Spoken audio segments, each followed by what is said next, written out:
It is double-digit podcast day. TO Sports Talk, episode 10. 10.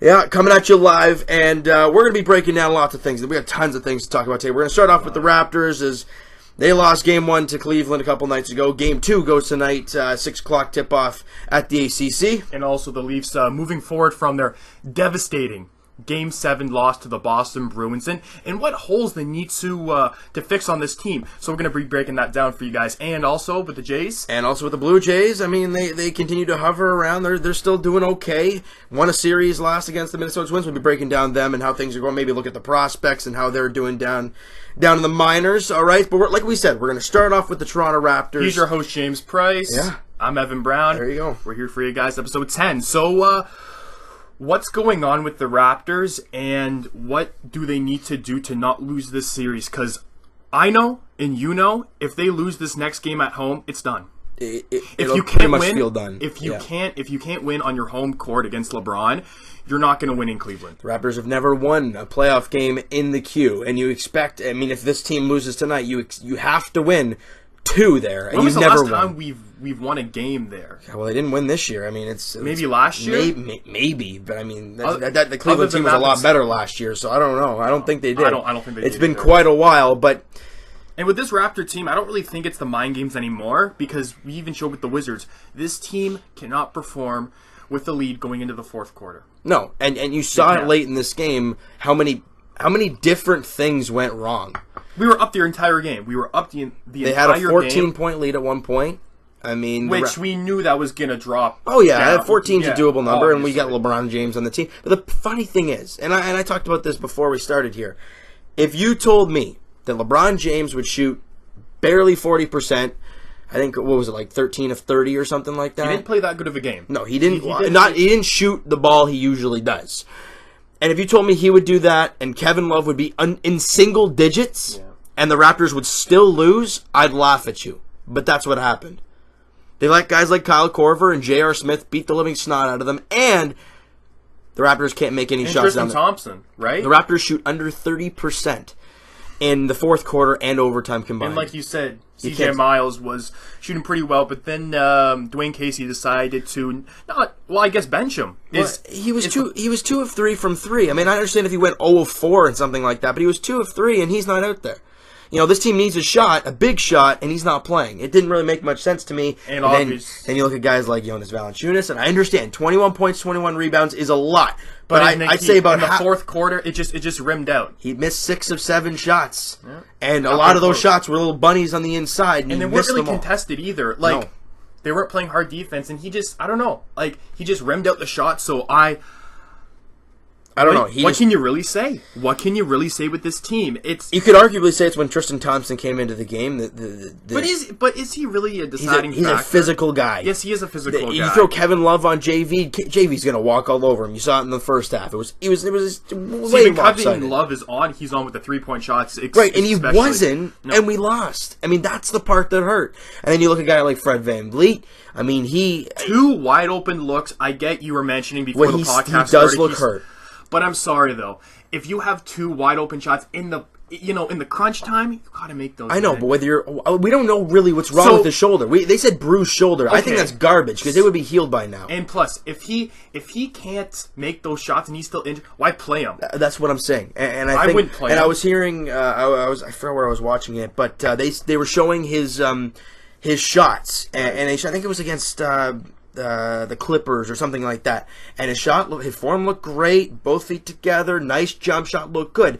And they showed one of the shots he took in Game 1, and his legs were spread. You know, it was kind of like he was trying to aim the shot hard, and there's something not right. And they showed in the huddle late in the game, they saw him stretching out his shoulder, and clearly he's not right. I think it's just mainly the matchup with CJ Miles, what player he would be guarding. That's why they wouldn't put him in. Well, if that's the case, why don't you throw it to Lon Wright? The guy's a bigger defender. Can he shoot the ball? Yeah, of course he can. I mean, and he knocked down a 3 or 2 in the game so far. I just don't. So I just don't understand. Yes, he's a better defender than CJ Miles. I will agree with you there, but can he make those those unbelievable 3-pointers that we need? No. Well, CJ Miles, yes, he can. CJ Miles has been spotty. He's our best one. He's our best 3-point shooter on this team. I think me and you can both agree on that. Freddie VanVleet's been the most clutch. Not in this game because he's hurt. So don't play him. Well, that's where I'm like, Coach Casey falls in love with his late game situation. Oh, Fred VanVleet, he must be okay, so we'll throw our regular fourth quarter. No, he's clearly not right. He's clearly not healthy. So you throw out DeLon Wright in these big situations because they didn't even guard Fred VanVleet because they know that he's not right. They left and it wide he still open. missed the shots. And that's what frustrates because he's all not of us. right.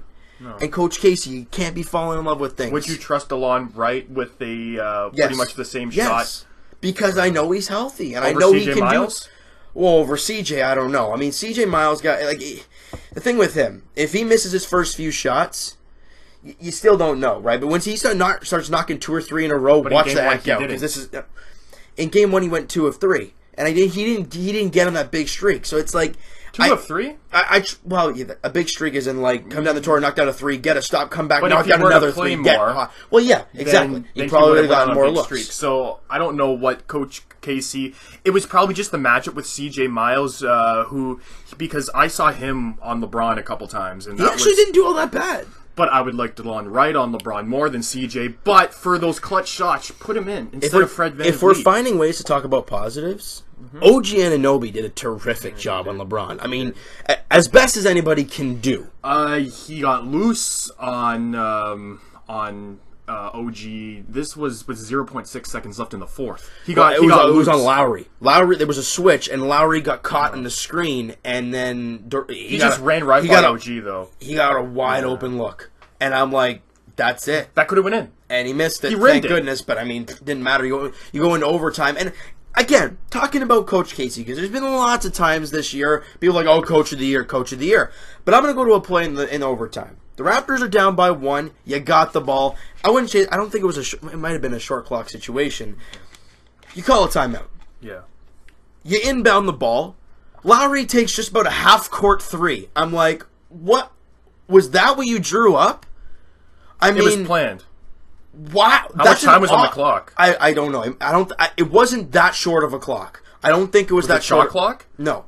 I don't think it was a short clock situation. I really believe that. Kyle just dribbled up the court and then he just. It was inbound up the court, right? And he just inbounded it to him and he just chucked the 3 up. I'm like, what are you rimmed down? I'm like, what are you doing? And then they come down, they go on a 5-0 run, they're up by 6 in overtime. So you can tell this was planned. And then we go late into overtime, where we call a timeout on an inbound play. And Lowry can't even get the throw. Can't even pass it up. No, 5-second violation out of a timeout. Yeah, that's ridiculous. It was probably the good. I know it was probably the good defending by the Cavs because Kyle Lowry can only no timeouts left. You get the ball in. I understand that, but Kyle Lowry can only do so much inbounds. I think the team needs to, kind of move around a little bit more. And if the plan was not working, just get it out. Just get the ball out. Yeah, fire it out there, and you never know what can happen. You guys the Raptors pick it up. There you go. Again, the crowd is loud. Maybe he wasn't counting in his head at all. If Lowry's not thinking, there's something wrong. It doesn't matter. No. It doesn't matter. No. And people are going to blame Lowry and DeRozan because none of them had any big nights. Both guys shot 50%. There's no excuse when it comes to that. They both shot all right. They both did a good job. You would rather them not get many points and shoot less than shoot a ton. Miss a lot, but like we saw from DeMar against Washington one game where he shot like 30-something shots. Jeez, we haven't even talked about Game 6. Do you want to mention the Washington series a little bit? Or we'll get to that in a second because this is the one that's still fresh and still in everybody's mind, really. Right. But for this team, it's frustrating for us because we had the lead the whole entire game, and we know that going back to the queue, like you said, in Quicken Loans Arena, it's going to be near impossible with LeBron. Running the show. If you're looking at a positive, the Raptors in Quick Loans Arena in the regular season, we lost by very close margins in both games. But hey, we lost close margin in Game 1, and it doesn't matter. It's a loss. So this team, they had so many opportunities to win Game 1. They had so many. So would you keep the starting lineup? I think you got to keep the starting lineup the way Serge, it is. I think, played good. He Serge did all right. Was knocking down the field goals a lot. He's a very, very good. He's a very good inside shooter. He is. Yeah, he is. His 3-point shot at streaky as all heck. You never know what you're going to get from him. But his mid-range jumper is very good. Yeah, it is good. It is very good. I noticed that. But then sometimes he tries to force a drive, and it just doesn't look good. His mid-range jumper is not bad at all. Look, for this team to be able to win this game tonight, They got to clean up the offensive glass. And honestly, I think the refereeing was very good. Like, obviously, it wasn't bad. No, there were times where I'm like, ref, you're kind of nuts. But that's in every game. But overall, I don't think that LeBron got most of the calls. He only got, 2-3 fouls that game? Well, two things that I want to talk about when it comes to the officiating. Number one, when LeBron and Van Vliet got tied up underneath the basket, right. LeBron turns and pushes him out of the way. Literally 2 hands, pushes him on the chest. Fred Van Vliet loses a little bit, but he doesn't go. He tries to go after him, but his teammates are like, no, and then he stops. Yeah. Fred Van Vliet gets the foul. I'm not really Offensive sure. foul? But I'm not. Well, no, he just gets the foul. I'm kind of not sure why. I don't know who shot. That's a reputation. That's a LeBron call. And I don't care what anybody says. Look, was it Serge that shot the 3 and LeBron? No, wait. I'm not sure who shot it. Yeah, who was it? But put their foot underneath. I think Serge was that LeBron? Yeah, but he did get the call. He did get the call. I know. Yeah, he shot 3 free. I know. 3 free throws. There we go. It's a tongue twister, I swear. And then he made all 3. Right. He made all 3. Big free throws late in the game. And so it's not like the officiating. There's another call. I'm just going to go through real quick. Kevin Love did not get called for a flagrant on his ridiculous elbow of DeMar DeRozan. Now, again, I understand DeMar was grabbing the ball, right? Right, but you're swinging your elbows. Yeah. And he clocked him right in the side of the face. See, I think and then they review it, and the NBA comes out yesterday, it should have been called a flagrant foul. Wow. Now we hear it, right? Yeah, see, part of me thinks that because Kevin Love did have control of the ball, and then DeMar kind of tried grabbing it while he already had possession of it, Kevin Love, so I think that's why he threw the elbow, but he shouldn't have done it in the first place. But then there's other plays where Lance Stephenson barely brushes LeBron's head. He grabs his head, of course, because it's LeBron James. He gets a flagrant for that. It's a superstar-driven league, it's sad. But with Game 1, that was not the factor at all. No, it wasn't a big factor. No. Those are the 2 instances that I saw that I'm kind of like, what was that? Yeah. But other than that, I didn't think it was a really bad official. The Raptors just couldn't perform under pressure. Nope. Right? So many bunnies that they just missed. So many wide open looks they missed. And it was, I wouldn't say they played bad defensively. No. They made some tough shots. Then again, they were trying to overcommit on LeBron, which left Korver and J.R. Smith wide open. And you do not want to leave Kyle Korver wide open. No, because when he gets hot, he gets red hot, and you don't want. Same with J.R. Smith. Once they make their first 2 threes, God help us. I mean, it's nuts. Yeah.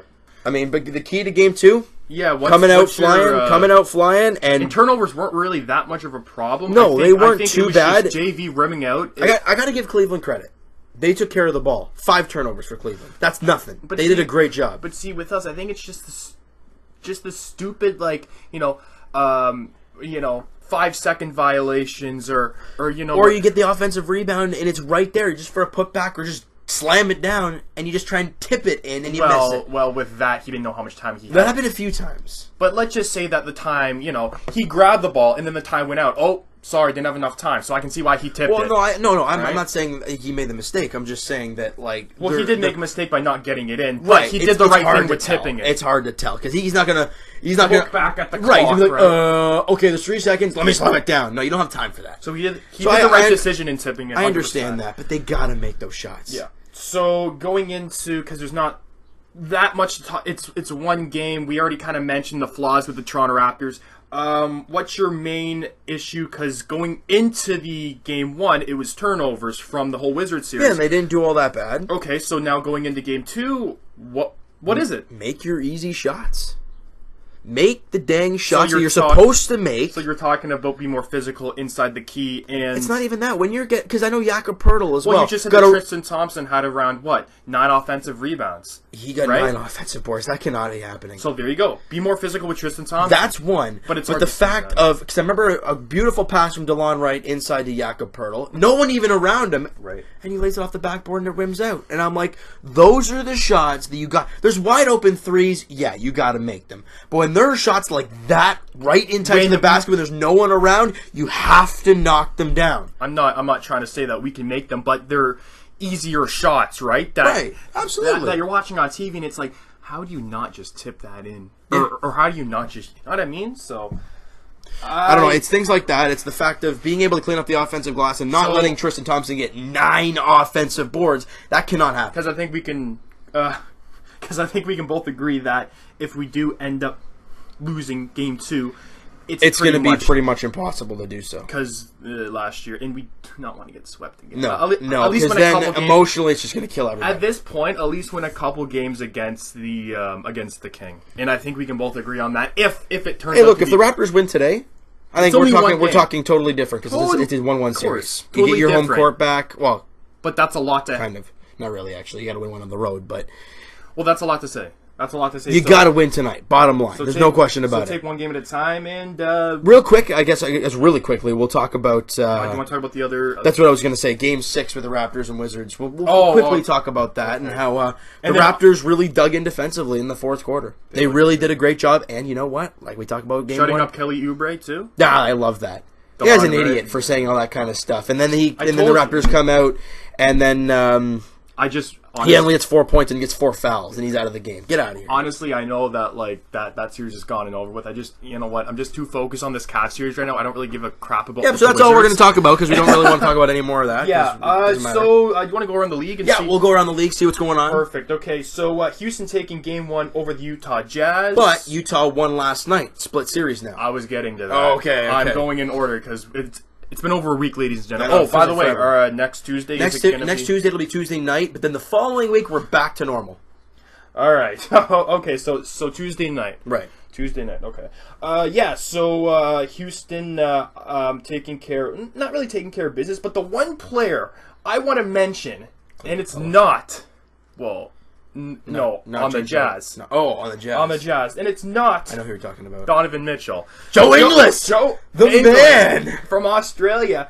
What was he, 27 points last night against... He's nuts. He's a 3-point specialist. He's crazy. And Mitchell didn't even shoot a great game. He had a pretty good game 1, though. Right, but they still lost. But in game 2, Mitchell, he had a double-double, but he didn't shoot the ball that great. But when you have a guy like Joe Ingles firing like that on all cylinders, it's crazy. Oh, He was nuts. Yeah. And I'm happy for Utah. I really am. Their fans are nuts. I love their fans. Well, it's not even that. You know, how many years they've gone through of garbage, the Derek Favors fiasco. I mean, he's still there, but Williams fiasco, right? Right, and all that kind of stuff. And now they found Donovan Mitchell, and they're back in the playoffs. They went through round one. A couple blowing draft picks, too. Right, and they go through round 1, and now they're in round 2, and they beat the Houston Rockets one game at least on the road. They got rid of going back home. Exactly. Right. Great job by whatchamacallit, Utah. And funny thing, real quick thing I want to mention real quick here. Mm-hmm. You mentioned in the last video or the last podcast, you thought Oklahoma City was going to come back. I thought they did. I didn't think so. Utah was just playing too well. I thought Russell Westbrook would be on another level in the fact that he would carry that team because the big three's not working there. Clearly the big not. Three, no. And Paul George looked no, and he's gone. And even Carmelo Anthony, I don't know how many years he has left. Yeah, he doesn't have a lot left. He doesn't have a lot left in the tank. No. But for a 32-year-old, he's turning 33 soon. You expect more out of him. I expect more out of Carmelo Anthony. Yeah. As a player. Yep. You turn back the clock to what he was in Denver. New York. In New York, yeah, for sure. Right. I mean, and then the 1 year he comes to Oklahoma City, he really doesn't do all that much. No, and it really never clicked. I would think I don't think it would click from the start, to be honest with you. Yeah. There's just some things, and maybe it's showing that he might be one of the most overrated players in the NBA, Carmelo Anthony. Because, right now, yes, because of his name. That's why. I think so. So what else we got? Okay, so obviously we got the Cavs barely winning over the Pacers. All Raptor fans are kind of frustrated about that, but you had a feeling you were going to face LeBron at some point. Yeah. You would have not liked to, but we had a feeling it was going to happen. Same thing with Boston and Milwaukee. I thought Milwaukee was going to take that Game 7. I didn't. Well, actually, I don't know. I did. All home teams have won in that series. Every home team has won that game in the series. But I think if it's a Game 7, I don't think home court matters. I think the skill matters. Home court does a little bit, but it's Game 7, so clearly home court works. Yeah, it's just surreal that Boston, with all their injuries. As much as I don't like Boston, good for them. And I'm sorry, but Scary Terry Rozier with an unbelievable. And I think he's a free agent at the end of the year, if I'm not mistaken. Oh, they're going to re-sign him for sure, Boston. Well, in my what opinion. money? Did you see this? I think this was Game 1 of the Boston 76ers series. He wore a Drew Bledsoe. Oh, yeah. Drew Bledsoe, old Patriots jersey. Yeah, just calling out Eric Bledsoe I love that. I love that. The little sass to start the series. Gotta love it. That's awesome. But that series is looking like is it 1-0 or 2? It was 1. I don't know if it's 2 now. No, they're playing tonight. Tonight, right. They're playing tonight. The Celtics lead against the 76ers. If Boston goes all the way, I'll be surprised because people were counting them out. People when they lost Kyrie. Right. People are thinking, they're not going to beat. They're not going to win round 1. I had a feeling they would. I had a feeling they could beat Milwaukee, but I didn't think they'd be up 1-0 against Philly. But then again, Philly wins tonight, and that whole thing changes, right? So this is the 76ers. You never know, right? With no injuries. They're a good team. They are a good team. They're a really good team. And then Golden State and obviously the Pelicans. Game 2 was extremely close. Game 1 was a little bit of a blowout. Game 2, Steph Curry got back into the mix, and it's over. Honestly, in my opinion, I think me and you both want to see the underdog, but it's over. They talk about it, and we talked about it in the Boston Leafs series before. It's never over until you lose a home game. And if the Pelicans, if they came this close against the Warriors in Golden State, they only lost by 5. Yeah, so I'm saying if they can win the next game and go down 2-1, hey, you never know. And this is all without Boogie. Yeah. No one's talking about that right now. No. I mean, it's crazy. It's crazy. I got to give them credit, man. They've been a down-and-out team for years now, and even with Anthony Davis being injured, it's just been a complete mess. This was their first playoff. I think this was their first playoff series win, and I think in franchise, I don't think they ever made it to the second round. No, as the even Pelicans, with the Hornets, even with the Hornets, I don't think they made it to the second round. And they swept Portland. Who would have thought that? Oh my goodness, that's crazy. Who would have thought that? But quickly going into your Eastern Conference Finals predictions. Jeez. It's a little early, but we kind of want to do this before the series start getting heated because it's only game 1 for both Eastern. So out of Philly and the Celtics, who do you have? Philly and Boston. Oh my! As much as Boston won, I don't know. Yeah, that's really tough because Boston's a really good defensive team. Even without Kyrie, they're a great defensive team. And Terry Rozier, like you said, I guess I said stepping up. Marcus Smart, all the boys there. I don't know. And then you have the offensive-driven Philadelphia 76ers. I gotta say Boston.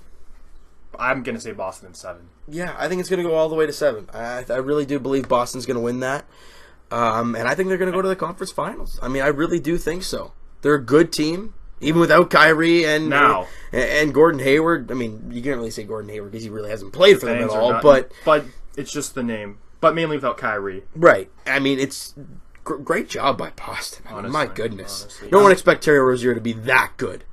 He's good. You saw flashes. He's good. But not that good. He's been great. He was, a first-round pick by Boston? Right. So awesome. Good to see him turn out good. I mean, Raptors and Cavs. God. Oh, my goodness. We're both Raptor fans, but I can see the Cavs.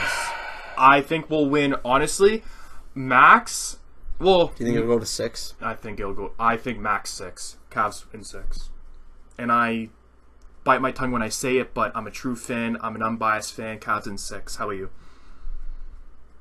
I don't know. I'm probably going to agree with you on that. Okay. So Boston.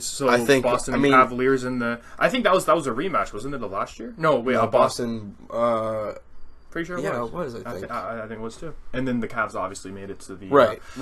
Cavs in 6. So, anyways, okay. Going to the West now. Who do you? Okay. I think we can both agree that the Pelicans, they might win 1 or 2 games, but with Steph back, the series is over. Right. This series is done. So I'm gonna say Golden State in 5. I think so. I think they're gonna win. I think Props to New Orleans. I think they'll win 1 at home, but I don't know about if they'll win Props both. To New Orleans, even making it to the second round. They swept Portland. Swept them. With a young team like this, Drew Holiday really stepped up for them in that series, and Rondo was great, and AD is AD. So if they can bring back Boog in the offseason, hats off to my them. Goodness. Now, I think the toughest series in the playoffs right now, deciding the Utah Jazz or the Houston Rockets. I got to give it to Houston in 7. I think that I'm not too sold still on the whole Rudy Gobert, the whole Donovan Mitchell, Ricky Rubio, even that too. To me, there's still a Cinderella and you story. totally forgot to mention my main man, the Australian Joe Ingles. Come on now. Oh, the 27-point 3-point specialist. No, but I got to give it to Houston in 7. I think just the superstar, as in James Harden, Chris Paul. They didn't get any help last night though. Capella was all right. I mean, he was pretty good. He's been great all season. Ariza? He had 5. Yeah. I still gotta say Houston. Gordon had what, like 10? I mean, they didn't really have much else going on, and then you have the other guys. Houston in 7. How about you? I'm gonna go off the board here. No, that's I'm gonna try and because Houston play. People hating on the Raptors. Well, Houston's not a great playoff team either. No, they're not. Well, but Jazz in 6. Ooh, snap! All right, so the series is tied now, so they can only afford to lose one more game. Hey, I mean they're going back home now, and that place is nuts. That place is nuts. So I gotta say it. I'm gonna say him in 6. I got. When was the last time the Jazz made it to the second round? Jeez. 2007, 2008, probably. Yeah, Darren Williams, Andre Karolinko, the boys. I gotta. I'm All right. If I'm hopping on a bandwagon after the Raptors, I gotta say the Jazz. They're a really good looking team. I love the team they have. I love the makeup. They're a really good looking team. That's my opinion on that. You have them and you have Houston. I in have 7. Houston in 7. You have the Jazz in 6. Jazz in 6. Yeah. So I'll have Golden State versus Houston, which everybody. I'd have Golden State and Utah. That'd be nuts. I would love that. That would be nice. Do you want to transition to? Do you want to finish up with the Raptors? Raptors Quick here? question here. Yeah. So there's been a lot of Rookie of the Year conversations. Right. Obviously, the two Simmons and Mitchell Mitchell. And I'm not going to say Tatum because you don't really know, but let's say the Boston Celtics go all the way to the finals. Let's say they beat these guys, they find a way to beat LeBron and the Cavs. I don't think it'll happen, but if they do, and they face, let's say they face Utah. So you're saying the Celtics in Utah in the finals? Let's just say it happens. I know. You're just speculating. Would that mean that Simmons is out of a conversation and then Donovan Mitchell would be the leading candidate? Well, I think Donovan Mitchell is still the leading candidate right now. You'd say him over Simmons? Right now. Why? I'm just curious. Because to me, I think it's well, the media wants Simmons, obviously. He's Philly, the first, of course. Well, Philly, and I think the media in general. But I just look for the underdog. Who was Donovan Mitchell before this year? He really wasn't much. Right? And Raptor fans, when he came to Toronto and faced the Raptors, he was nuts. He was a 13th overall pick. Who expected that? Especially right away. Like, no one expected. Everyone knew the hype with Simmons, even after the injury. Everyone knew the hype. Oh, and I love Celtic fans. Not a rookie. And it's great. I mean, technically he hasn't played in the NBA. I mean, so he's technically considered a rookie, but why would they say that he's not a rookie if he hasn't played?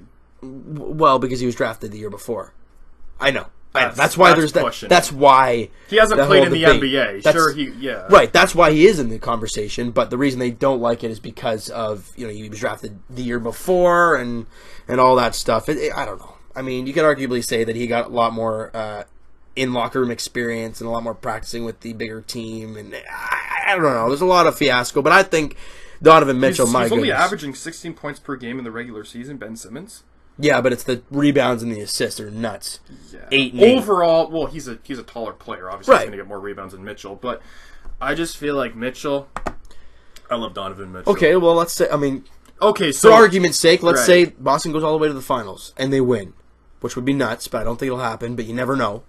What do you think? Do you think Tatum gets even in the conversation or not at all? You think it's those two and that's it? It depends how much he produces in the finals, and a playoff should matter.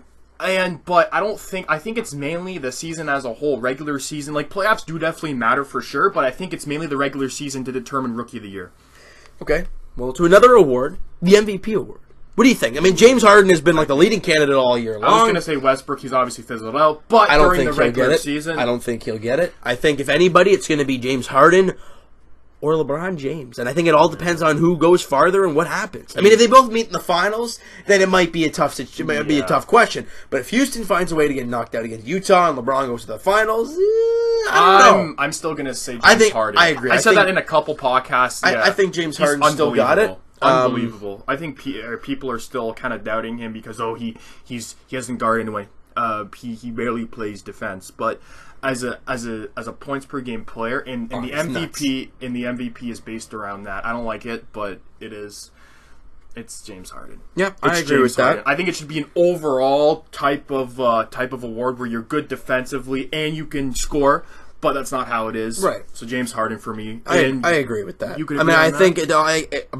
I mean, if Houston finds a way to get knocked out against Utah, and LeBron goes far, then maybe there's an argument. But right now, that's remaining to be pretty seen. Much between those two. But we're gonna move to the ice now, and it's very quiet at the ACC when it comes to hockey. because we this mentioned is the first last podcast. Technically, first of the off season podcast. But we're going to break down what happened, and what holes do we need to fix with this team. Because first things first, I want to mention this. Actually, you know what? No, not yet. I know. It's something I want to mention first. Then, if you're not going to do that, the Leafs can't just lose a Game 7. They can't just do it. They can't just lose a tough 2-1 game, right? And say, it hurts. But oh well, they fought hard and they lost a close 2-1 game. They have to set a record for something. And they did. Oh, the first team in NHL history to blow a Game 7 3 1-goal leads. The first team ever.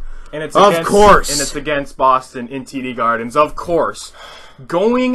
I watched it with you Wednesday night. Going into the third period, I told myself this. I'm like, okay, Boston's going to throw it everything they possibly have, and I don't think we're ready for it. I don't think we're ready for... And a minute and 30 and Torrey Krug from the point. Boom! No screen. Freddie Anderson. You got to make that save. And then... You get that with your glove. You freeze the puck. You get a face-off. And you're like, all right, let's reset. And then... I don't know how much time after that. I think it was 4 or 5 minutes after that. Jake DeBrusk is an unbelievable player. We were mentioning 3 years ago how they drafted 3 players in a row. We were like, oh, what's Boston doing? You know, Jake DeBrusk was supposed to go, I don't know, late first, maybe mid-second rounder. Obviously, the other two, Zaboral and Zachary... Senyshyn? Yeah. They're obviously not working out too much, but that... Jake DeBrusk is unbelievable. Really he's big, he's strong, and he's fast. Because going into the series, the Leafs had one thing over the Bruins, and that was forward depth. I think we could both agree on that. I heard a comparison for, and I completely agree, to Milan Lucic with wheels. He's fast. Jake DeBrusk? He's big. He uses his body. I don't think he's that big. Jake DeBrusk. He's pretty big. Is he? He's pretty big. Because Milan Lucic, what, 6'4", well, I'm not saying, 250 almost? Okay, well, I'm not saying... It's the form. He's so young... But I'm saying the form of him, the way he uses his body. I'm not saying he's going to go flying hits and everybody, but the way he uses his body, the way he protects the puck, and the way he chirps too. Yeah. Fast. Yeah, he's extremely fast. You saw that move on Jake Gardiner, right? And I'm going to get into him later.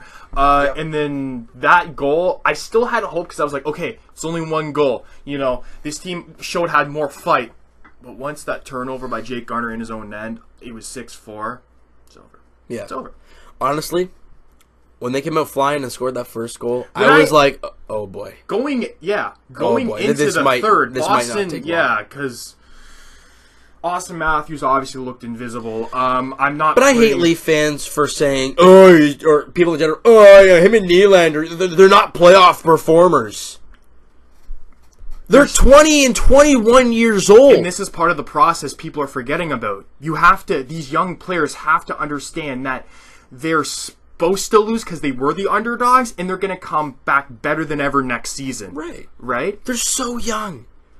As much as we made the playoffs last year and we expected big things this year, and we're mad that we lost in the first round. First off, we played one more game than last year. We played Game 7 instead of Game 6 against Washington. That's what happened this year over last year. That's a positive, I guess. But and I just hate Leaf fans saying, "Oh, Matthews is supposed to be the leader on this team. Why didn't Matthews show?" No, he's not. Matthews is not the leader. Does Matthews have an A on his chest? No. Riley does. Komarov does. Well, Komarov wasn't playing. Yep. But we'll get to him in a second. For the Patrick Marleaus, which he showed up. He did in Game 7. I'm so happy his contract is not a Baron on this team, and he shows he can still score. I said in that video that I made, as much as the contract was scary, I loved the signing because it added the veteran guy who knows how to win and knows how to score. And with this team going forward, I think honestly next season going into training camp, we're going to look younger than we were last season because of all the veteran guys leaving. Honestly, JVR and Komarov, we don't know what's going to deal with that. Going for that, we signed, I don't know if you saw this, but we signed a free agent. Yeah, the center. The center. Par Lindbaum. He's supposed to be a very good defensive center. Now, what I'm saying is that... win face-offs. No, don't get too hyped over the Leaf fans, because I looked at his stats. He's almost a point per game in the... I think it's one... No. It's not the top one. I think it's the second from the top Swedish league. Okay. Guess who's number 1 points on that team? The legend himself, Joakim Lindstrom. Wow. You guys remember him? That was back in the day when we got Olli Jokinen and Eric Brewer, and we had Peter Horacek. So don't get too hype over this guy coming in. He can possibly maybe challenge with Miro Aaltonen as a fourth line, maybe third line center. So don't get too hype. Signing. It's a low risk. And it's depth for the organization because you can see Bozak possibly go. Placanitz is obvious, or he's going back to Montreal. We all know that. Well, we heard him say that he wants to go back to Montreal now. He already came out and said it. Okay, well, so it's going to happen. There you go. Dom Moore, obviously, Babcock is not a huge fan of him. No. That's 3 centers gone. In the Marlies, are you really... I mean, Frederick Gauthier is looking like a bust. No thanks. Again, we have Aaltonen. We have, I think, Chris Mueller's there. He had a fairly good season with... It's a name I'm throwing out there. Right. Well, I know. But going into... I mean, training camp... I know free agency and draft hasn't even happened yet, but I do not want Miro Aaltonen as my third line center. No, they have to make some sort. We'll get to that. We'll get to that in more of the later podcasts about free agency and stuff. Yeah, but right now, this is not my rant, but I kind of want to mention. Go ahead, knock yourself out. This is about Jake Gardiner. I'm going to get to that. So, is that what this is? Let me speak. Oh, okay. Let me speak. All right. So I'm going to mention a few names. And you can tell me their last names. All right. Brian McCabe, or not their last names, but I'm going to mention a few defensemen. Brian McCabe. Yep. Aki Berg. Dion Phaneuf. Oh, God. I don't know what it is about the Toronto market, the Toronto media, but they always run out a defenseman. And I feel like right now that's Jake Gardiner. And if we trade Jake Gardiner, because it's going to be they're starting. Well, it's not due to the performance if we do trade him. No. It's due to the contract. He's up. This is his final year this year. Yep. So, and why not get something back for him? Because right now, what is Jake Gardiner worth on the market? I would think $6 million. He's making $4 million right now. Yeah, he'll probably have to make more. Unless he wants to stay around here, then he might take the same thing, or maybe the last. I think he's going to test. He wants to be a Toronto Maple Leaf, and guys, I was just as upset as you going past Game 7 and seeing those horrendous, those brain dead moves by Jake Gardiner. Me and you have always talked about. There's only one person in this world that was more upset than all us Leaf fans, and that's Jake Gardiner. And going to the media after the game, he took full accountability for his actions. Now, I agree with some of the comments I was reading online. It's like, well, how can you not? Have full accountability for his mistakes. What's he going to say? It wasn't my fault, it was the team's fault. The team didn't perform. No. He had to say... If he says that, every Leaf fan's going to want to run him out of town. Well, that's stupid. Why would he say that? So he had to say... Exactly. So because he knows. He knows. So it's not like we're giving him the benefit of the doubt because he had to say what he was about to say. There's no way that he could have hid for the media after that game. No way. No way. So with him saying that... but then there's arguably that Freddie Anderson should have made some big saves too and just did not.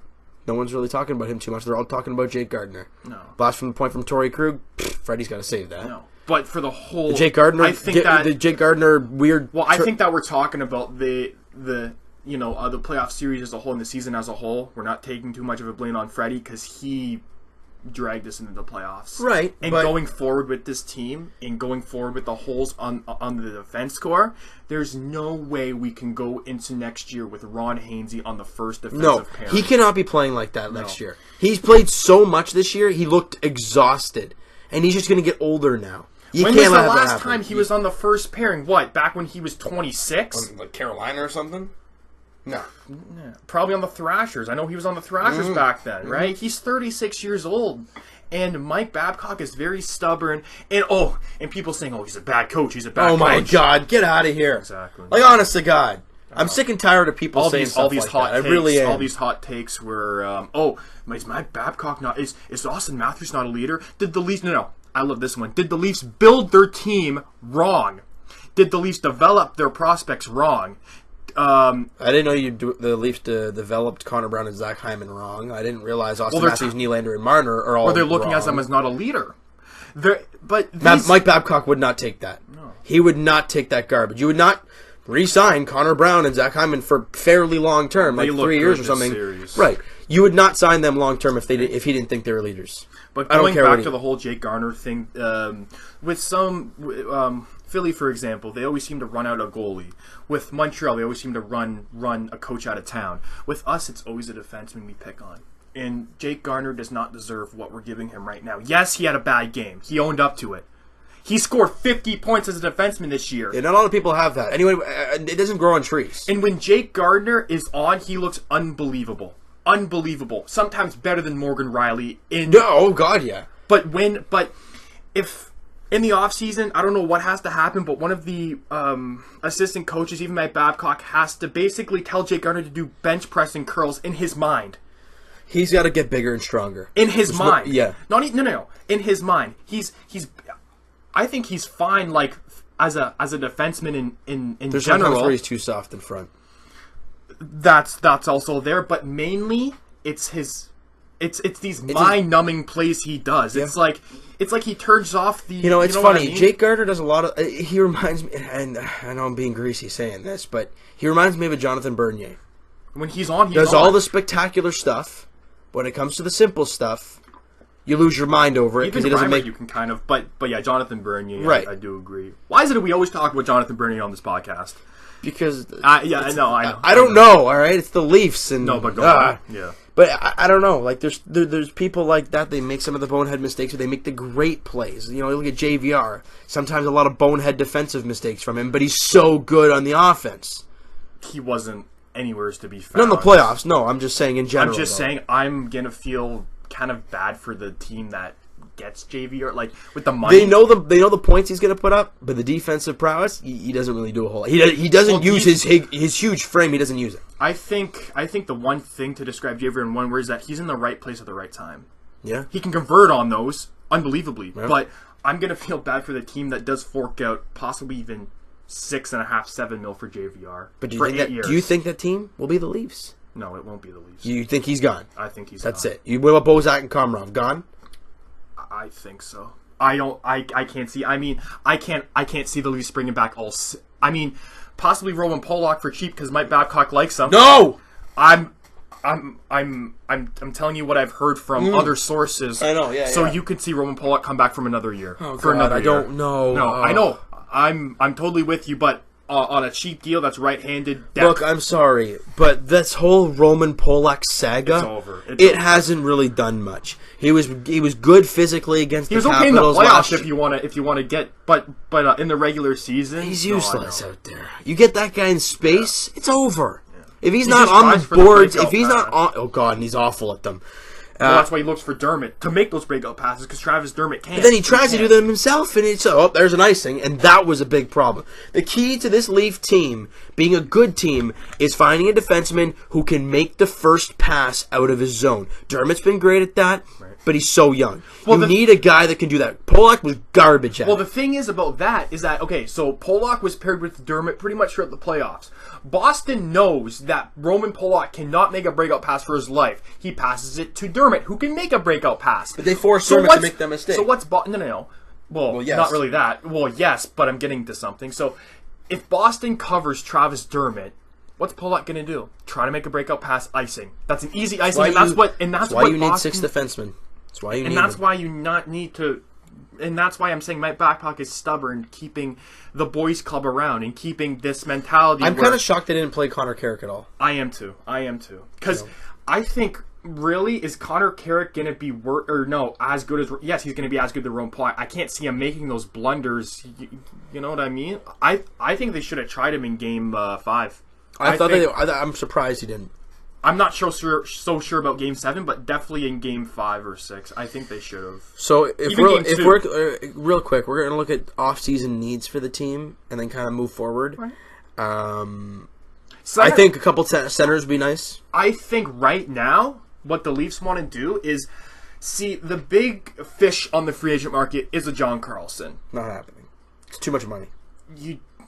No. You'd have to lose Jake Gardiner then at that point. Where are you going to find the money to sign Austin Matthews, Willie Nylander, and Mitch Marner, and get John Carlson, and keep Jake Gardiner? That's in a perfect world. It's not going to happen. Yeah, okay. Well, how much do you think a Carlson would want? 7 million? Okay. $6-7 million? Well, that's a possibility. But you're losing $8 million from Bozak and JVR straight up. That's one guy, though. That's one guy of John Carlson. I'm getting to that. Okay. Nylander. How much did Ehlers make when he made $6 million? Something like that. Okay. Pasternak made 6.6. There's no way that William Nylander is going to ask for more than those two guys. Okay. What about Mitch Marner? That's in what? Next year, but they might try and sign him this year because I think Willie and him have the same agent or something like that. I don't think that they're gonna. I think that they're gonna sign him and Matthews at the same time. Okay, so how much do you think they're gonna want? Well, that's when, like you said, that's when Ron Hainsey's coming off the books. That's when, like what, $2 million? That's 3.5. Okay. Okay, that's half of a contract. That's when Marlowe's contract is with 1 year left. You can possibly move him. I'm just saying, for right now, I think we're looking to. In the future, I think for right now, yes, you have to give William Nylander a contract. I think 5.5, maybe even $5 million would be awesome. $5 million would be awesome for William Nylander, what he produces. 5.5, it can't be 6. No. It can't be 6. But 5.5. All right, so let's say you sign John Carlson. What else do you do? You need more than one defenseman. But we need some centers. But that's going to be a horse. We could ride John Carlson. You can't do what you did with Ron Hainsey.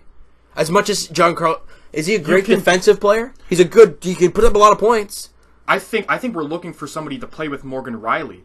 I think that's what we want right now. Because look at Ron Hainsey. Is he good defensively? Absolutely. Yeah. Absolutely. Yeah. Can he play with Morgan Riley? Yeah. No. What?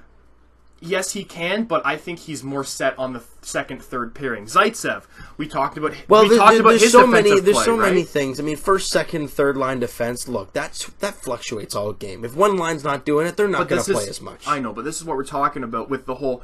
Yes, center depth is important, but with this team moving forward, it's the defense core, man. It did not look good, and this is when Brendan Carlo was out. But what was a big problem with the Leafs in the playoff series against the Bruins? They couldn't win faceoffs. Well, no, they could not beat Patrice Bergeron. Oh, yes. So, who can? Who can during the? You got to try and find somebody who can win some draws. I know, but. Who's better than Patrice Bergeron in the league? Hardly anybody. Well, there's nobody. So that's not that good. But I want to see somebody who can contain with him because look, I'm sorry, when a guy loses 2 draws all night, I know you're gonna lose a game. But that's just not necessarily our center depth. That's the league. Like he'll eat anybody alive, in my opinion. I don't think it was mainly the center's problem. I think it's. They do need some centers, though. They absolutely. If they're going to lose Bozak, this is why we got Par Lindholm. I'm sorry. I'm not. I want to see him in preseason before I even think. Bozak just recently said that he is interested in a hometown discount. Yes, I did read that. I'm happy about that. I'm not sure how much that means. Well, how much was he making before? 3.5? 4 because we signed him to pretty much a first line deal because he was first line when we signed that. So I can see him want 3.5, possibly 4 again. How many years? He's 32 now. Possibly 2 or 3. 3's max for me on Tyler Bozak. He looked good all season. Defensively? And he still has a scoring touch. Defensively? Defensive woes are there, but he can win you a face-off, right? He can win you a face-off, and him as the third-line center. But then again, this could all change if somehow we can throw maybe a John Tavares under the cap. That won't happen. I'm sorry. Tavares coming to the Leafs. Hey, if you want Carlson, you're not getting Tavares. No, that's not happening. And I think if we got John Tavares, we'd be happy not getting John Carlson and maybe trading for a defenseman. Well, true. That could happen. And don't knock it. No, dude, seriously, don't knock it because Austin Matthews and John Tavares have the same agent. So if I were not Lou Lamoriello anymore, but we get to that. Yeah, we'll get to that. If I were the GM of the Toronto Maple Leafs, I'd be like, how can we get these 2 players on our team? How can we get both you guys under the cap and on the team? Because if we had JT, we can win. I know that. I just know that in a couple of years, Austin Matthews is going to want $10 million, and it scares the crap out of me. Yeah, I know, and he fully deserves it. But you look at the Crosbys and Malkin; they're working. Minus this year, but the Chicago, the Taves and Kane contract, right? Yeah, they made it work. They're a dynasty. So I think we should give it a shot, and if that means to trade for a defenseman, we have the assets to trade for a defenseman easily. Absolutely. And right now, this is what I was getting at. I don't think we're going to go after a John Carlson. I think it's mainly going to be trading for a right-handed defenseman. Maybe even a Chris Tanev would be an option. Right? Somebody who can actually play defense on the right side and not be overworked and can make a first pass out of the zone. And not be Ron Hainsey, because he looked awesome. He looked great, but he's so old. He's old. You can't expect a 36, 37-year-old play like 30 minutes a game. You can't expect that. No, you can't at all. I mean, getting a guy like John Carlson, I think, would really up this team and would really put a. It would up any team. It would up any team in the league, especially a team that needs defensive help like the Leafs. But it's just the contract, and right now we'll get more into this in the upcoming videos. We got plenty. Who's of time. A possibility if you don't get Carlson on the defensive side, or any possible centers to bring up. But moving forward, me and you can both agree it's the defense, especially. No question about it. The defense. The emergence of Travis Dermott looks awesome. He played Game 5. Versus the Comets, Utica Comets. Yeah, and he was great. He was great. He didn't look like he belonged there. And they're moving on to round 2. They're moving on to round 2 in Syracuse. It should for them. Game's one tonight, actually. Oh, is it? Yeah, game 1 tonight. Should have been the Leafs versus Tampa. But let's not talk about that. No. So we wasn't there something else we wanted to mention about? Lou Lamoriello. I'm going to break this down here. So we heard. I mean, it's kind of been speculated over the last little while that Lou Lamoriello was not going to come back as the Leafs GM next year, and that's happening. Well, he stepped down, and they're looking for a GM. But I think we all know who's going to take the reins there. It's probably going to be the general manager of the Toronto Marlies, Kyle Dubas. Yeah. Everybody sees that. It's so funny. It's not official. Yeah, it's so funny how fans are actually reacting to this, being like so surprised. This was the Shanna plan. This is what was supposed to happen. This is what was supposed to happen. Lou was supposed to put it all in place, and then Dubas is supposed to take the reins. Yeah, take the reins and kind of put the pieces together in which way. And what I don't like is he's too young to be. Get out! This guy's been scouting since he was a teenager. For God's sake, Brendan Shanahan is basically giving Lou orders, and he's Shanahan and Lou signed this guy. Yeah. Why would they sign him if they didn't have faith in him? And what's better than having a young GM who doesn't look slow? I'm sorry though, Lou Lamoriello looks slow. Yeah, he does. But he's a senior advisor now. He is still with the team, so that's always a good thing. Talking about him maybe want to go to the New York Islanders. It's his son works for the Islanders. I don't know what. I think a scout or something. Or something along those lines. At this point, I would just ride off into the sunset. You spent 20 years with New Jersey, and then you spent 3 years here. You're 75, Lou. He looks old. He looks slow. Yeah. He looks slow, But for the Leafs, I think this is a very good move. If it went once it gets official about Kyle Dubas being the new GM, I think it's going to be great for this team. They also said about Ron Francis off Carolina, maybe possibly. I can't see the Leafs doing that. No. Again, I want it to stay inside. I want Dubas to kind of take the reins. It's the AHL, and He's a great scout. He knows what to look for. And they also said Mark Hunter, but I don't think Mark Hunter would want. Well, the question is, if Dubas becomes the new GM, is Mark Hunter still around? And the way I say that is because Lou Lamoriello brought him in to be that guy. What do you mean Mark Hunter would be around? He's a scout. I'm saying because there might be an opportunity for him to go to another team. I heard it somewhere. I'm not sure exactly. Mark Hunter? Yeah. Going to another team for a GM position? I don't know about a GM position, but I know there was a talk about if Dubas does sign with does become the GM, there might be some insecurity when it comes to Mark Hunter. So I don't know the whole spiel on that. We'll probably get back to that. It does, because I did hear it, and it is a thing.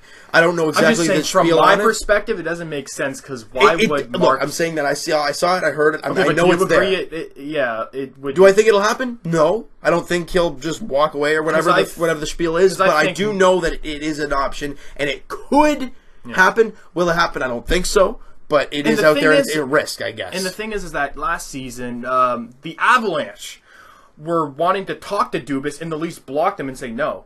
That tells you right there that they wanted the GM. I mean, it tells you right there. Exactly, but I could see all these old-timers being like, oh, he's too young to be an executive.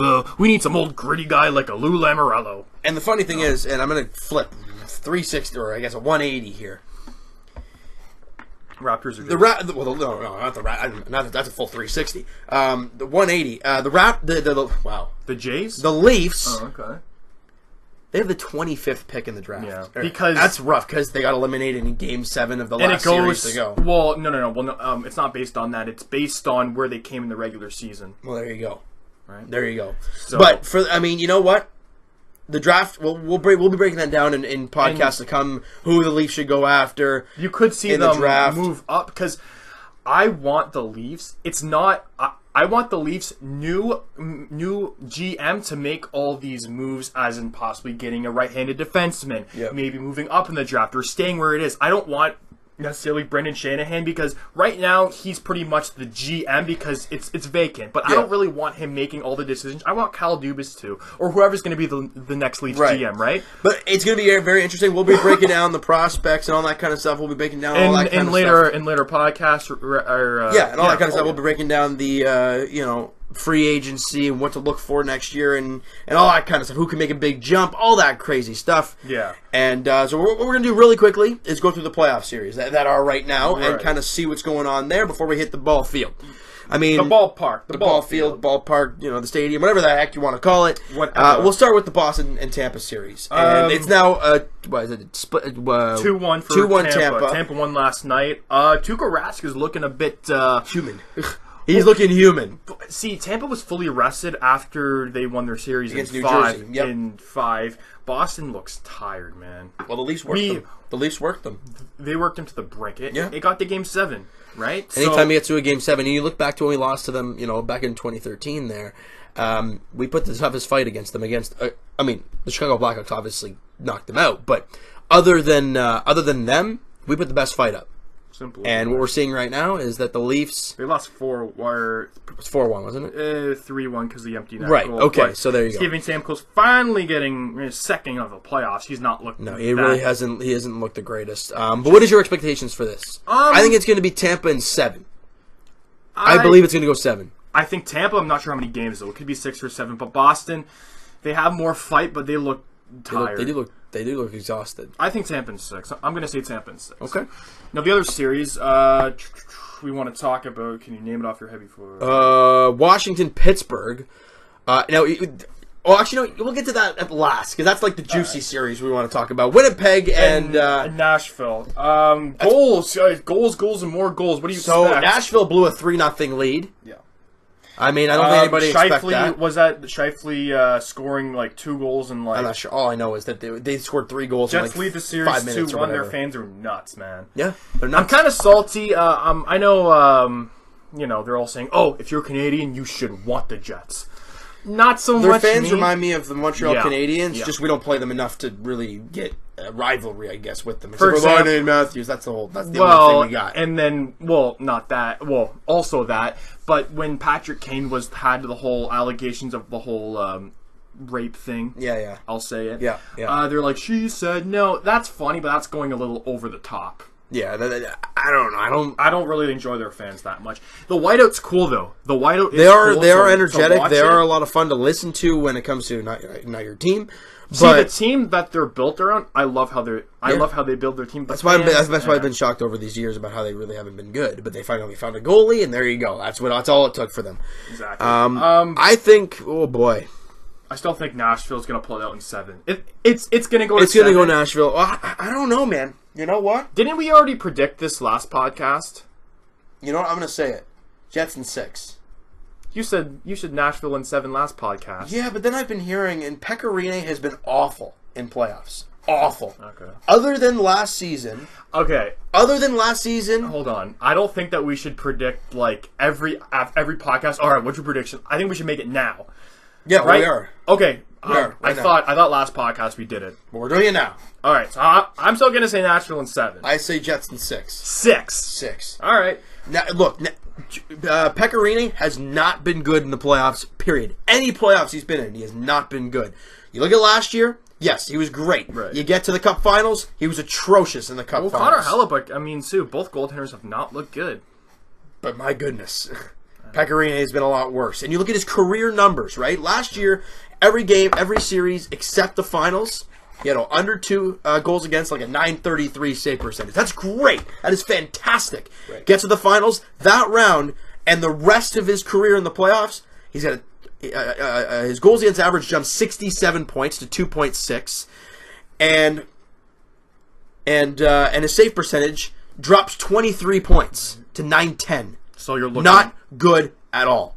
Yeah, but I still feel like Nashville's going to pull it off with their experience going to the Stanley Cup playoffs last year, and just with the depth they have. Yes, Winnipeg has depth, but it's going to be a bloodbath. I think we can both agree on that. Yeah, it's definitely going to be I a don't bloodbath. think it's going to be six. Yeah. 6? I don't know which team's going to win. I think it's going to be 7. I have a few dark horses. I think the Jets in 6. Now, Vegas coming back down to earth a little bit. I thought they would run right through San Jose, but no. Their offense shriveled up in Game 4. 4-0. San Jose really played well. Martin Jones played fantastic. 34-save shutout. He was great. And I don't know how to pronounce this guy's name. Maybe you can get a shot at it. Marcus Sorensen. He had an unbelievable goal. Look at this. He was falling down. I don't know if you saw it. Look at that. He fell down. Look at it. Yeah, I'm just watching right now live. Wow. Boy. Top cheddar. Snip show. So, yeah. Beautiful. 4-0 Sharks. So it's what? Series tied 2 apiece? 2 apiece. Heading back to Vegas. So that's going to be It's going to be a bloodbath. It's going to be a bloodbath. That's going to be nuts. I love when series are tied like this because you never really know what's going to happen. Prove me wrong. I said Vegas in 4. So obviously that. I think I said like 6 or something. I don't even remember what I said for that. But going to the series, we both really want to talk about the Washington Capitals. You said Pittsburgh, and I think you said 7. I remember I said Washington in 6, and so Washington taking a 2-1 series lead over. All right, the Pens. I'm gonna cave in, and I'm gonna say Washington in 7. You can't change your predictions. Okay, fine, I don't then. All right, so what are you saying then?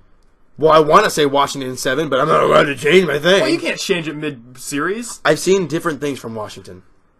Yeah, a lot of different things. What's your opinion on the Tom Wilson hit on Zachary Aston Reese? I'm kind of surprised he got 3 games. The only reason I think he got 3 is because of the injury. Yeah, he got a broken jaw. And if you look at the hit in slow motion, it looked like his shoulder first, and he was low to the ground, so he's vulnerable. Well, not even that. He didn't. He tried to take the hit. Like, he didn't duck or something out of the way. Like, Zachary Aston Reese took the hit. Like, he was prepared for it. So that's why he didn't get more games kind of thing. You know what? I don't know. I'm just... or less games, I should say, because he put himself There's in that some position. angles that are like, well, maybe he did hit the shoulder first, but then you look at another angle, and you're like, it doesn't look good. But somebody like Tom Wilson, he did it against Dumoulin in Game 2. So that's tough, though. Dumoulin stopped dead, and he didn't get anything. I didn't expect anything. I didn't expect anything for him on that game. Right, but 3 games... That could be the end of the season. Like Kadri for the Leafs. Well, it's Tom Wilson. Yes, he's looked good in the playoffs. He's a very good player, but that's still a third. I think he plays with Ovechkin. I still think Kadri's more of a team player than. Well, I mean, but that guy's an energy guy. He drives that team. Yeah. So I don't know. But we could see. I still think they're going to finish it at home in Pittsburgh, or Washington. They're going to finish 7? it in Pittsburgh. 6. 6. You think they're going to finish it in Pittsburgh? I think so. I think Alexander Ovechkin's finally going to get the monkey off his back. Well, he's had a good season. Had a heck of a season. He batted it in midair. 8 goals in the playoffs. He's ready, man. He's ready to finally get past the second round. Good for him, man. Good stuff. All it took, it just took a wake-up call for this team. You put in Grubauer to start game 1 and 2 against Columbus, they lose both. You fire in Holtby, they've lost 1 game since then. They lost 1 game in how many games? That's 6. In the playoffs. The spotlight's not on them. And I talked about this, and we talked about this during other podcasts. We said this was the dark horse team. That's what we said. Them and... I said New Jersey. Obviously, that didn't work out that well. But nope. Anyways, I think at the ballpark, to the Jays. Yeah, we're going to the Blue Jays now, and they finally got a series win against the Minnesota Twins. They had lost 3 straight series. Lost to the Yankees, lost to Boston, and lost to Texas. But... They sweep the Twins, right? No, they lost 1 yesterday. Oh, they lost. So they lost the series, but they won the series 2 games to 1. That's really all that matters. And we got a lot of positives out of that game, though. As much as they lost 4-0, and the offense really wasn't there. Josh Donaldson returning to the lineup today for the Blue Jays. Yep. So he called up today, and so what happened was Justin Smoke's on bereavement, so they called up outfielder Dwight Smith Jr. From Buffalo. Joe Biagini's making the start in Game 2 of the doubleheader today. They make up that rain out against Cleveland. And Marcus Stroman, I'm talking about the positives out of last night's game.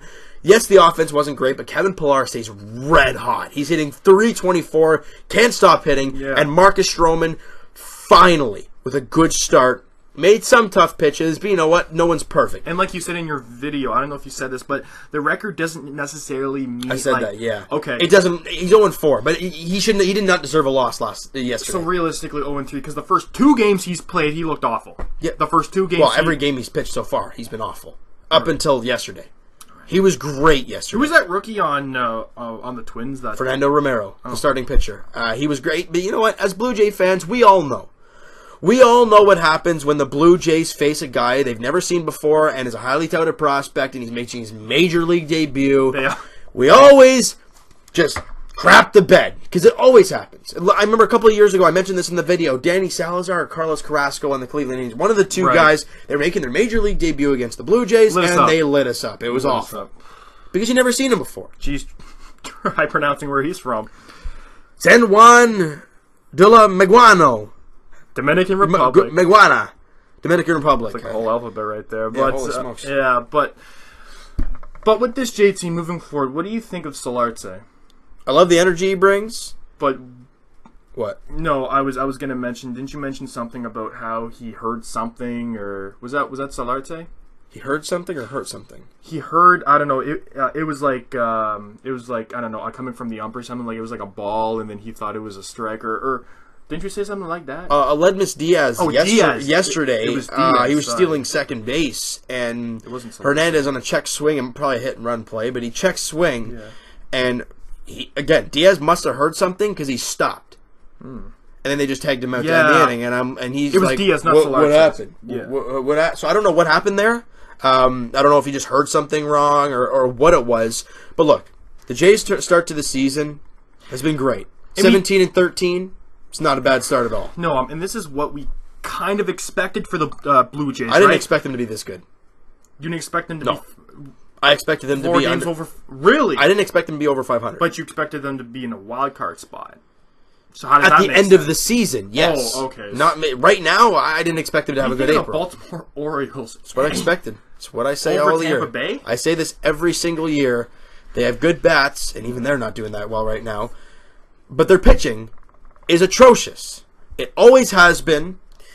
It always has been bad, and they've always had a really bad starting pitching. You know, you look at their starters, Dylan Bundy, he had a really good start to his season, but he's kind of come back down to earth. He's now 1-4 with a 3.76 ERA. How was Zach Britton doing? He's injured. Oh, he's been injured all season. Andrew Cashman they brought in, but he's a mediocre guy for almost a 5 ERA. He's been awful. It's the rotation or the bullpen or both? Their leading bullpen guys are very good. They brought in Alex Cobb, a guy that I wanted the Blue Jays to go after from the Tampa Bay Rays, but he's almost a 10 ERA with the Baltimore Orioles. That's horrendous. They continue to have great starting pitching to the Baltimore Orioles. Kevin Gausman, a couple years ago, he was their best, last year, he was their best pitcher. He's over a 4 ERA. And Chris Tillman, I don't even know if he's starting right now, he's got over a 7 ERA. Not one starter that's horrendous. has under a 3.5 ERA. I think they're last in the AL. Are they not? 8-22. Honestly, I'm going to check right here. Wild card, they're second last. Kansas City's tied. Okay. Baltimore Orioles, the rebuilding Tampa Bay Rays are better. That's unbelievable. Manny Machado's gone. I don't think there's any question about that. We all know Josh Donaldson is probably going to be leaving the Blue Jays. But with Mark Trumbo's contract, he's injured. I don't think he's played all season. I'm not even looking at that because I believe you, right? And Chris Davis is atrocious. I mean, if he's not a home run, if he's not. I don't know how he signed that contract. $150 million. I don't know how he signed. I don't know how they got it under the cap. Well, under their cap with Trumbo too. So I'm shocked they signed Chris Davis that much. He's a home run or bust. That's like us signing Morales to that deal. Yeah. I'd lose my mind. They probably are but right now. For the Blue Jays, look, it's been a great start to the season. They're 4 games over 500. Not a lot of Blue Jay fans expected this. Nope. Yankees obviously in the Red Sox. They just keep winning series. That's all they got to keep doing because then they'll continue to climb and get better. It's not a 5-6 game win streak that's going to make you crazy and you lose 4 after. It's a marathon, and that's what we have. And winning series is how you get better. It's how you be a good team. And the odd sweep here and there will be great, and you're going to lose series. It's going to happen. What's what you rebound after that? Yeah. Are you happy that Randall Grichuk's injured or not playing? You know, I'm kind of upset about that because in his last game. He did very well. He made a weird diving catch, but he made that. I know. But then he went 2 for 3 with a couple RBIs in his last game. I'm like, all right, maybe it's a coming out party. Oh, no, hit goes on the DL. It's just, it's maybe that's what he needs, just to sit out a couple games, or... No, he's going to be out for at least a week or 2. Oh, is he? Okay. Or maybe even longer. I don't even know. So, for that, I'm like, God, really? That's tough to say. But Kendrys Morales, guys, he's done. I'm done. He had one good game against Minnesota Twins. White flag? Oh, I'm done. I was done with him last year, but I'm seeing him this year, and I remember we talked about the glasses, and maybe that worked for him. Nope, doesn't work. Jack doesn't do anything for him. He had a good game in Game 2 against the Minnesota Twins. Went 3 for 3 with 2 home runs, and then back to normal self in the finale. So, is it about a contract dump, or do you think somebody around the league would want him when trade deadline comes? I don't know. Probably not. So it's a contract dump. Probably. No. And with that gone, maybe Josh Donaldson? I don't know. That's tough to say. I think he's only making $11 million per season. So, but $11 million a season. I mean, for a guy who sucks. Yeah. Right. How many years does Troy Tulowitzki have left on his deal? I have no idea, but all I know is that for Jays fans, it feels like too much. Well, he's, he didn't even perform that well. I mean, the whole team didn't. But even last year, you can see his age. He's aging. He's, 34? But the thing about Tulowitzki, his contract's good. It'll give you a .250 average. You look at a guy like Vladimir. Oh, his contract is good. What? His contract is good? No. Oh, I thought you just said his contract's good. No, well, no. Is this Troy Tulowitzki you're talking about? Or, yeah, well, no. I'm just going to look up his contract here. No, Diaz is really not playing well, and that's your starting shortstop. So you look at Troy Tulowitzki, he's going to give you a .250 average. He's a great defensive player. I know. It's not the greatest, but you know what? It's going to have to. And Aaron Loop struggles continue. And for this year, for Troy Tulowitzki, he's making $20 million this year. How much is our payroll? Like, I don't know. Is it in the middle? I don't know the exact number when it comes to that, but all I know is that Troy Tulowitzki made $20 million when he first came over in 2016. Yeah. Or no, 2015, sorry. So in 2016 he made $20 million. Yeah. Last year he made $20 million. This year he's making $20 million. Next year he's making $20 million. So bottom line, after this year he's got 3 more years. Oh my god. So he's pretty much tough. Well, the season just started, so positive news, after next year it drops to $14 million, then $15 million.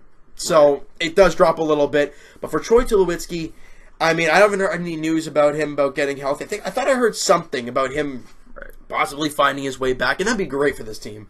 As much as like everyone's like, oh, he sucks. Well, for the money, yes, but he's better than Diaz.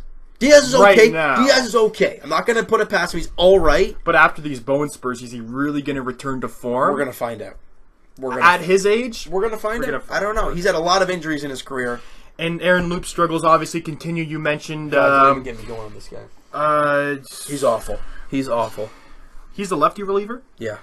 He's the only good lefty reliever we have. Sorry. Let me reword that. He's the only reliever we have. I just said that. You've been mentioning to let this guy go. Tim Meza, the guy who had a really good spring. He actually got called up today. I guess to fill a roster spot. So you never know what he's going to see. I think he should get an actual look. You've always hated Aaron Loop. He's always bad. I mean, like if you go to Aaron Loop right now, the last 5-6 games is the pinnacle. The last 5-6 games of Aaron Loop is pinnacle. It's exactly what he is. You go back to a few games ago, right? Against the New York Yankees, he goes a clean inning, good job. 2 innings against the Boston Red Sox, good job. A clean inning against Texas, good job. He gives up a hit against the Texas Rangers. That that sucks. Oh well, he goes a clean inning, good job. He's on a great scoreless inning streak. He's doing a great job.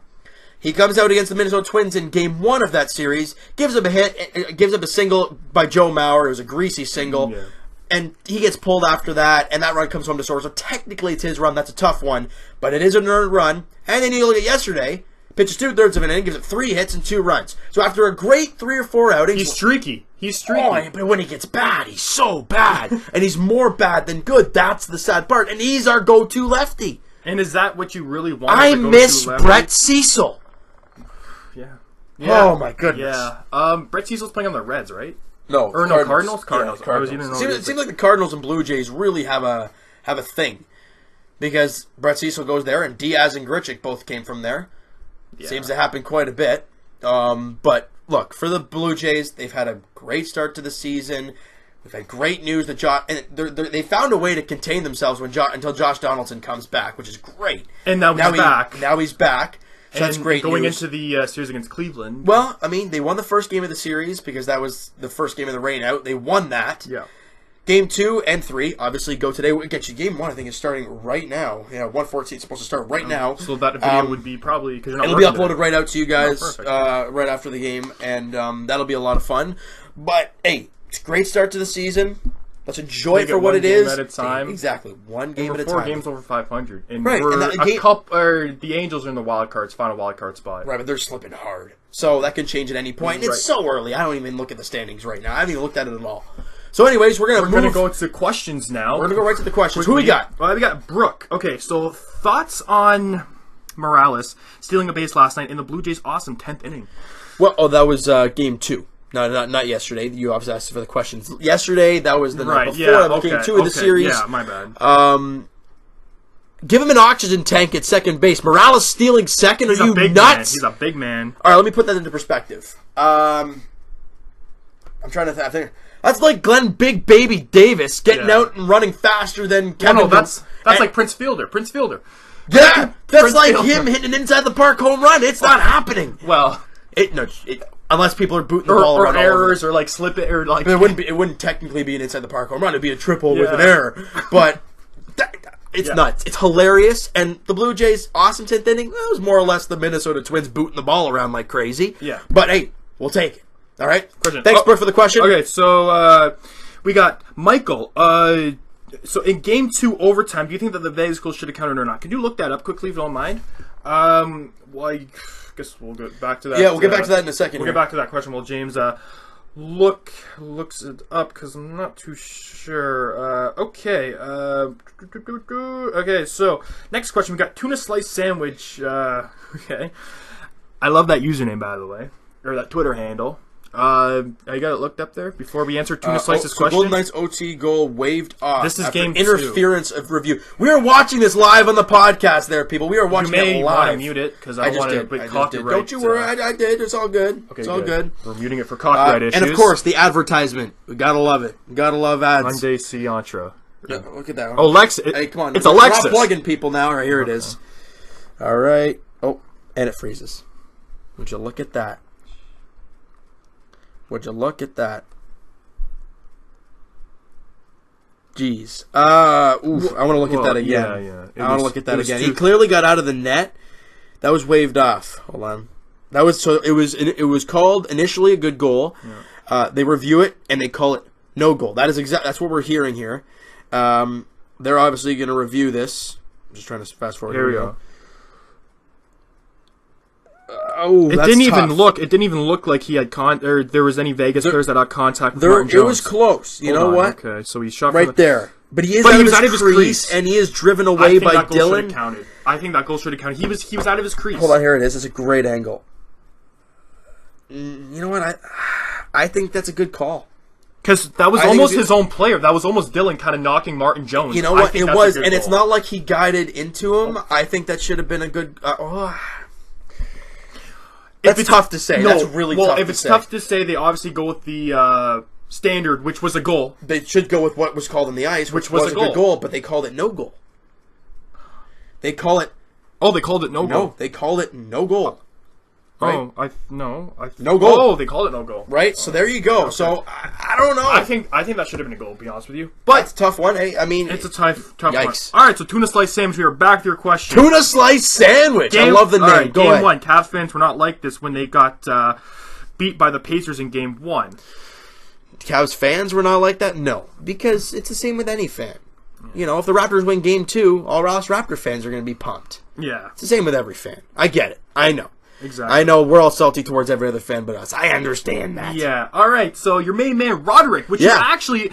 I met him at the Jays game. Great guy. Nice to meet you, bud. Had a picture with you. All right. Right on. It was a bit blurry, but... you know what? Everyone's nervous. It's okay. It's all right. Okay, nice meeting you, bud. What do you think?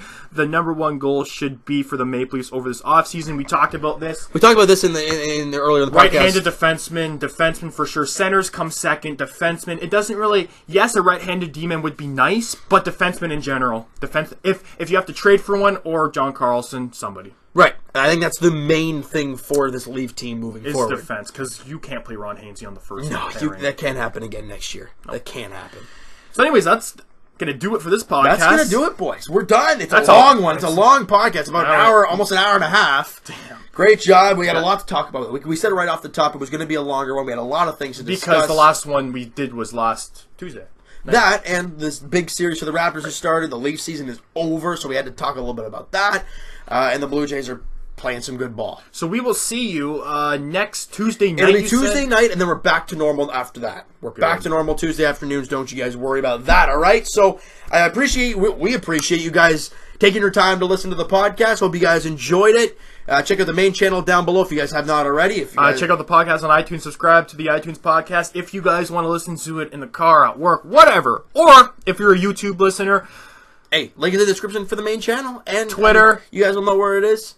All right, yeah, Twitter's down in the description. Goes. I hope you guys enjoyed this one, and Evan and I will talk to you guys next Tuesday, hoping for some very positive things from the Toronto Raptors and the Toronto Blue Jays. You'll speak to them, and obviously some good things to talk about when it comes to the Leafs. Maybe some more updates on the GM position. Maybe some look at the draft. All that kind of stuff coming to you guys next Tuesday night. I will talk to you guys. Well, in a few hours, I guess. Game 1 of the doubleheader between the Blue Jays and Indians. Jaime Garcia on the mound for the Jays, looking for a good start. And Game 2, I'll probably and the Raptor video, maybe depending on the weather here, that might be up a little bit later. I got my first game of my baseball season starting tonight, so I'm excited for that. Sure, it's raining. Is it going to rain out? Is it raining right now? Yep. It is raining right now. So, but if it continues, I'll have to figure that out. I'll keep you guys posted on Twitter. If the videos will be uploaded normal time. Follow Twitter, follow everything you guys can. We love you guys. We love all the support. And Evan and I will talk to you guys next Tuesday night, hopefully. Lots of positive things to talk about. Peace.